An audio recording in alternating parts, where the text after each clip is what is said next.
तुम्ही सांगता की देवपूजेच्या आधी दिवा प्रज्वलित करायचा, तर मला माहीत आहे, पण दाखवताना तुम्हाला देव दाखवताना या दिव्याला धक्का लागू नये म्हणून हा दिवा मी साईडला ठेवत असते, किंवा आपण असं हात लावताना शूट करताना एखादी देवाची मूर्ती पडू नये दिव्यावर म्हणून मी दिवा जरा थोडासा बाजूला ठेवते. पण दिवा प्रज्वलित मी आधीच करत असते. दिवा स्वच्छ घासून प्रज्वलित केला आहे. आज गुरुवार आहे, स्वामींचा वार आहे, त्यामुळे स्वामींची मूर्ती स्वच्छ चकाचक करून त्याची छान पूजा आपण मांडणार आहोत. ही स्वामींची मूर्ती भरीव आहे आणि खूप सुंदर देखणी आहे. दत्त जयंतीच्या आधी मी स्वामींची मूर्ती माझ्या घरी आणली.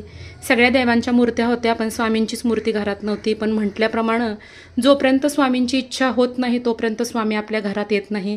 आणि मला योग आला आणि दत्त जयंतीच्या आधी मी जे गुरुचरित्राचं पारायण केलं होतं त्याआधी मी स्वामींची मूर्ती घरी आणली. खूप सुंदर आणि देखणी मूर्ती बघू शकता, किती रेखीव डोळे, त्यांचं जो नाम आहे, कपाळावरचा माळ आहे, बसण्याची ठेवण, हा जो चौरंगाचा पाट, अतिशय बोलकं रूप हे स्वामींचं या मूर्तीमधून दिसतं. ही मूर्ती मी लोणावळ्यातून घेतली आणि बाकीच्या सगळ्या मूर्त्या मी पंढरपूर इथून घेतल्या, त्याची माहिती देते.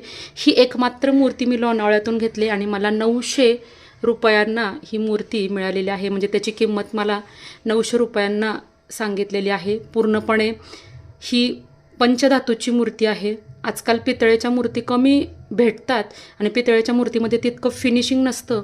बऱ्यापैकी तुम्ही ह्या गोष्टी बघू शकता. सगळ्यात महत्त्वाची आणखीन एक मी नवीन गोष्ट आता पंढरपूरला गेल्यावर खरेदी केलेली आहे, देवांच्याच मला उपयोगाची, तर तीसुद्धा मी तुम्हाला आजच्या व्हिडिओमध्ये दाखवणार आहे. त्यामुळे व्हिडिओ शेवटपर्यंत नक्की पहा. प्रत्येकाच्या घरामध्ये मंगल कलश हा असावा, हा आपल्या